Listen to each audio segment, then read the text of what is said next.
আল্লাহ সুবহানাহু তাআলা আপনাকে আমাকে অসংখ্য নিয়ামত দান করছেন। তার মধ্যে বিশেষ আরেকটি নিয়ামত হলো চোখের দৃষ্টিশক্তি। এটা অনেক বড় একটি নিয়ামত। যাদের চোখের দৃষ্টিশক্তি নাই তাদেরকে জিজ্ঞাসা করেন চোখের কী মর্যাদা। অথচ আল্লাহ পাক রব্বুল আলামিন এই চোখ দিয়েছেন তার সৃষ্টি দেখে যেন আমরা তার ইবরত হাসিল করি, তাকে চিনার জন্য উপলব্ধি অবলম্বন করি, তার কোরআন হাদিস পড়ি এবং পড়াই। কিন্তু এই চোখ দ্বারা আমরা কত ধরনের গুনাহ করি। চোখের মাধ্যমে অনেক বড় বড় গুনাহ করি। আমরা বেহায়াপনা দেখি, অশ্লীলতা দেখি, নিলজ্জা নেহায়াপনা চোখের দ্বারা দেখি।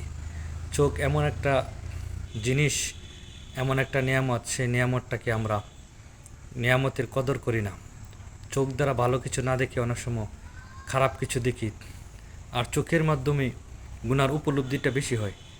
আমরা যখন কোনো একটা জিনিস দেখে ফেলি তখন তার প্রতি লোভ হয়, হোক এটা অর্থ, হোক এটা সম্পদ, হোক অন্য অন্য জিনিস, দেখার পরে লোভ জন্মে।